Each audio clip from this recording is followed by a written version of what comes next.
दोस्तों, मेरा नाम है कुमकुम बिनवाल। वो कहते हैं ना कि जो काम आप दिन रात सुबह शाम कर रहे हैं वो काम आप करें तो परफेक्टली करें, लेकिन गोदी मीडिया पर यह भी फिट नहीं बैठता।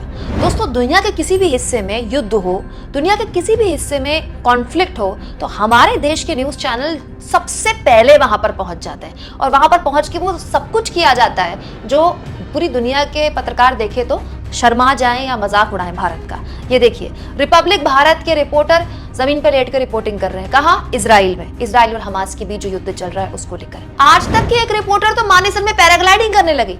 युद्ध हो रहा है इजराइल में, मानेसर में पैराग्लाइडिंग करके दिखाया जा रहा है कि देखिए युद्ध में क्या हालात बने हुए। वाह जी वाह। देश का एक चैनल TV9 भारतवर्ष तो साल के 365 दिन युद्ध ही दिखाता है, और फिर जब युद्ध हो ही रहा हो तो ऐसे चैनल की तो बल्ले बल्ले हो जाती है। अब जरा आप टाइमलाइन देख लीजिए इस चैनल की।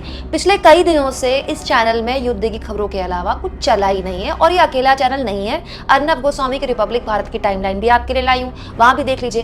दिन रात सुबह शाम जो चैनल वाले युद्ध के अलावा कुछ दिखाते नहीं, वो भी ठीक से नहीं दिखा पा रहे हैं क्या? ये सवाल मैं इसलिए पूछ रही हूँ क्योंकि इजराइल के प्रधानमंत्री के बेटे को लेकर एक खबर इंडिया टीवी की एंकर मीनाक्षी जोशी ने ट्वीट की, ये बताते हुए कि इजराइल के प्रधानमंत्री ने अपने बेटे को देखिए विदा कर दिया युद्ध में शामिल होने के लिए। और केवल इंडिया टीवी की एंकर नहीं दोस्तों, बहुत सारे वो लोग जो अंधभक्तों की जुबान बोलते हैं, ट्विटर पर लगातार वो सारे प्रोपेगेंडा चलाते रहते हैं जो सरकार को अच्छा लगता है, उन्होंने भी एग्जैक्टली यही बात बोलकर ये तस्वीर ट्वीट की। सबने यही बात लिखी कि इजराइल के प्रधानमंत्री ने अपने बेटे को विदा किया इस युद्ध में शामिल होने के लिए। और फैक्ट चेकर मोहम्मद जुबैर ने इस खबर की पुष्टि की, ये बताते हुए कि ये जो तस्वीर है ये साल 2014 की तस्वीर है। और तो और दोस्तों, अर्नब गोस्वामी के चैनल की आप ये खबर देखिए जरा। नेतन्याहू की मोदी से बात, भारत ने भेजी खतरनाक फौज, वर्ल्ड वॉर 3 शुरू। वर्ल्ड वॉर या विश्व युद्ध इन लोगों के लिए मजाक है क्या? एक साल से वर्ल्ड वॉर ही चला आ रहा है। रूस और यूक्रेन के युद्ध के दौरान भी यही चला था। याद है ना, उस वक्त भी कहा गया था कि मोदी जी ने कुछ घंटों के लिए युद्ध रुकवा दिया, बाद में विदेश मंत्रालय ने उस बात को खारिज कर दिया। अब ये लोग कह रहे हैं कि मोदी जी ने फौज भेज दी और वर्ल्ड वॉर 3 होने वाला है। देखिए ना, युद्ध के नाम पर TRP भी ले रहे हैं और जबरदस्ती का मोदी एंगल भी डाल रहे हैं। दोस्तों, इजराइल में हर बच्चे को कुछ वक्त के लिए निश्चित है वहां पर थोड़ा सा वक्त इजराइल में सेना को देना होता है ट्रेनिंग के लिए। ये उनका एक शुरुआत से चला आ रहा कल्चर का हिस्सा है। चाहे वो कोई भी हो, किसी का भी बच्चा हो, वो एक निश्चित समय के लिए थोड़ा सा टाइम होता है बस, सेना में अपनी सेवाएं देगा, सेना का ट्रेनिंग लेगा। ऐसा करके इजराइल इस तरह से अपने हर नागरिक को मुश्किल हालात के लिए तैयार करता है। तो ये तस्वीर साल 2014 की थी जब इजराइल के प्रधानमंत्री नेतन्याहू अपने बेटे को विदा कर रहे थे उसी ट्रेनिंग के लिए। साल 2014 की इस तस्वीर को आज देखिए साल 2023 में ये बताकर ट्वीट किया गया, शेयर किया गया, वायरल किया गया कि नेतन्याहू अपने बेटे को विदा कर रहे हैं इस युद्ध में शामिल होने के लिए। हैरानी इस बात की है कि इंडिया टीवी की एंकर मीनाक्षी जोशी को इस बात के लिए टोका गया।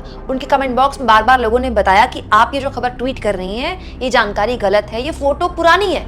उसके बाद भी इंडिया टीवी की एंकर अपने इस काम को डिलीट नहीं कर रही है, अपने पोस्ट को जस्टिफाई कर रही है उसको। अब बात भी ठीक है, अपने चैनल के अंदर भी तो बहुत कंपटीशन है, सबको दिखाना है कि वो कितने बड़े फेंकू हैं। अब इंडिया टीवी की ही एक एंकर 14 एंकरों की बॉयकॉट लिस्ट में शामिल होने के बाद अपना कद बढ़ा चुकी है, तो बाकी एंकरों को कॉम्प्लेक्स तो होगा ही। लेकिन आप देखिए, युद्ध जो कि गोदी मीडिया का हॉट फेवरेट है, यूक्रेन रूस युद्ध के दौरान भी अर्नब गोस्वामी के चैनल ने, याद है ना, वीडियो गेम के विजुअल चला दिए थे। वीडियो गेम के विजुअल ये कहते हुए कि ये युद्ध के विजुअल है। और एग्जैक्टली अब भी वही हो रहा है। 2014 की तस्वीरें ट्वीट की जा रही हैं और ये पता लगने के बाद कि वो गलत है, उसके बाद भी उसे डिलीट नहीं किया जा रहा है। दोस्तों, ये बात बिल्कुल सही है कि जो ये वॉर या युद्ध की जो ये वीडियोस होती हैं, जो खबरें होती हैं, वो बहुत आई बॉल्स कैच करती हैं। जब भी किसी इलाके में युद्ध होता है वो टीवी के लिए एक इवेंट होता है, और क्योंकि टीवी में लोग ज्यादा देखना पसंद करते हैं, लेकिन उसका एक सेंसिटिविटी भी तो होनी चाहिए। पैराग्लाइडिंग करके आप युद्ध के हालात दिखाएंगे, जमीन पर लेट के आप युद्ध के हालात दिखाएंगे, और जब वो भी नहीं हो पा रहा तो अपने सोशल मीडिया अकाउंट से गलत खबर शेयर करेंगे और उसके बाद उसको जस्टिफाई करेंगे। दोस्तों, गोदी मीडिया के इस नैतिक दिवालियापन पर आप क्या सोचते हैं? कमेंट बॉक्स में जरूर लिखें, और जितना हो सके चैनल को शेयर भी करें दोस्तों, सब्सक्राइब भी करें, और थैंक्स और ज्वाइन के ऑप्शन से अगर आप चाहें तो कुछ आर्थिक मदद भी चैनल की कर सकते हैं।